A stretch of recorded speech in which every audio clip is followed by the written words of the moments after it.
My husband left me when our son was only 3 years old. He packed his bags, looked at our little boy one last time, and walked out of our lives without looking back. I never imagined that 10 years later, he would return asking for another chance to be a father. My name is Sarah. I married my husband David because I believed we would build a happy family together. In the beginning, life was simple. We did not have much money, but we had love, hope, and big dreams. Then our son, Noah, was born. Holding him for the first time was the happiest moment of my life. I believed our family was complete. I thought nothing could ever separate us. But as the years passed, David slowly changed. He spent less time at home, stayed out late, and became distant. Whenever I asked if something was wrong, he always said he was just tired from work. I wanted to believe him because I loved him and wanted our family to stay together. A few months after Noah turned 3, David came home earlier than usual. I thought he wanted to spend time with us. But the expression on his face told me something was terribly wrong. He quietly sat down and said he was no longer happy. Then he admitted he had fallen in love with someone else. My heart stopped. I begged him to think about our son, but he had already made his decision. He packed a suitcase, placed the house keys on the table, and walked toward the front door. Noah ran after him with his little toy car in his hands and asked, "Daddy, are you coming back tomorrow?" David paused for a moment but never answered. He simply walked away and closed the door behind him. I held my little boy as he cried in my arms, and that night, I made a promise to him. No matter how difficult life became, I would never let him feel abandoned again. I had no idea how hard the next 10 years would be, but I was determined to give my son the love, safety, and future he deserved. The first year after David left was the hardest time of my life. Every bill, every responsibility, and every decision became mine alone. During the day, I worked as a cashier at a grocery store. In the evenings, I cleaned offices to earn extra money. When Noah was asleep, I often stayed awake worrying about rent, food, and school expenses. There were nights when I skipped dinner so my son would always have enough to eat. Even though life was difficult, I never let Noah see my tears. Every morning I smiled, made him breakfast, and walked him to preschool as if everything was normal. He often asked, "Mom, when is Daddy coming home?" I never wanted him to hate his father, so I gently replied, "I don't know, sweetheart, but you will always have me." Noah would hold my hand tightly and smile. That small smile gave me the strength to keep going. Years slowly passed, and Noah grew into a kind, respectful, and hardworking boy. He understood that money was tight, so he never asked for expensive toys or new gadgets. Instead, he would leave little notes on the kitchen table saying, "Thank you for working so hard. Mom, I love you." Every time I read those words, I felt that every sacrifice was worth it. On weekends, we spent time in the local park, shared homemade sandwiches, and talked about our dreams. I encouraged Noah to study hard and believe in himself. No matter what happened in the past, he became one of the best students in his class and earned the respect of his teachers through his kindness and dedication. Deep inside, I still wondered if David ever thought about the son he had left behind.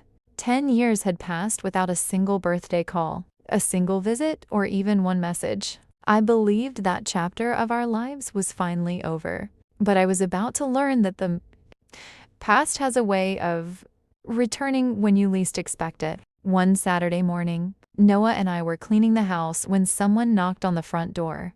I opened it and froze. Standing there was David. He looked older, quieter, and very different from the man who had walked away 10 years earlier. For a few seconds, neither of us spoke. Then he quietly said, "Sarah, I know I don't deserve it, but can we talk?" My heart was racing.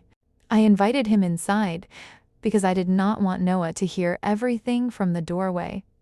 David looked around the small house and noticed the family photos on the wall.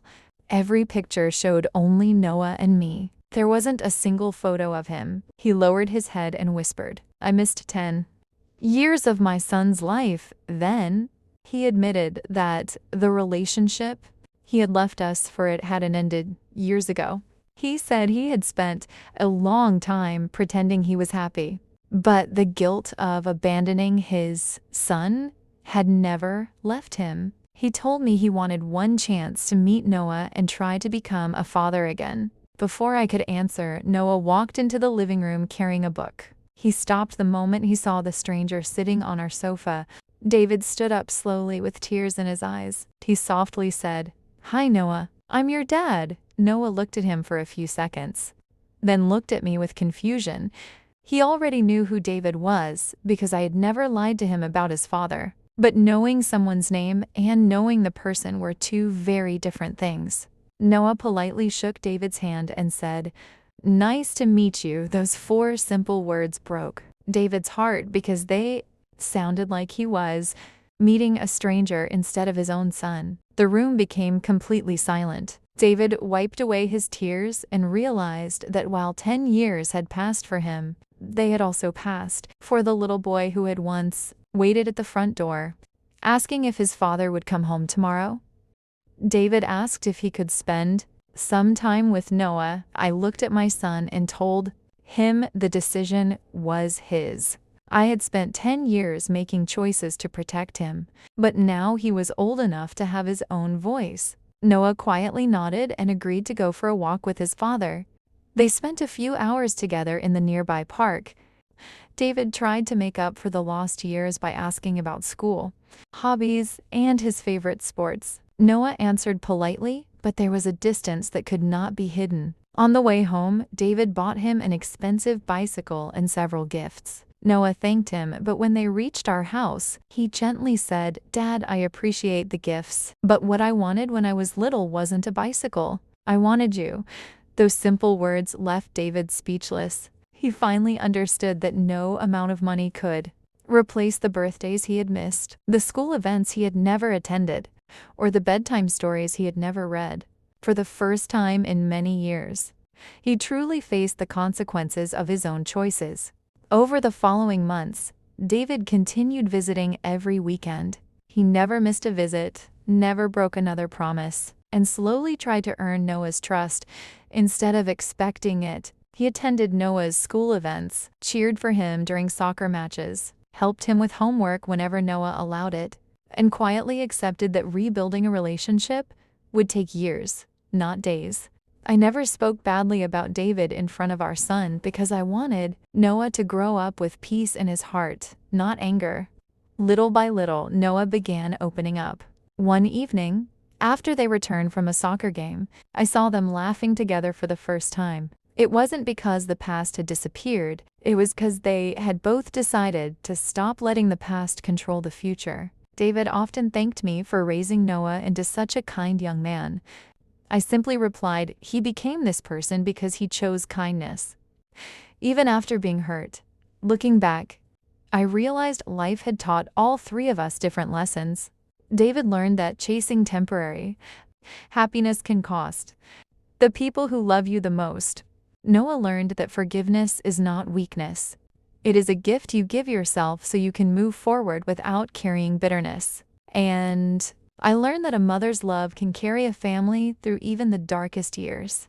We never became the family we once dreamed of when Noah was 3 years old, but we became something honest, peaceful, and stronger than before. Some broken relationships cannot be restored exactly as they were, but they can still teach love, responsibility, and forgiveness. In the end, David did not get back the 10 years he had lost, because time never returns. But he spent the rest of his life making sure he never wasted another day with his son. Lesson: never take your family for granted. Children may forgive, but they can never get back the years they lost. Love is shown through time, precinct,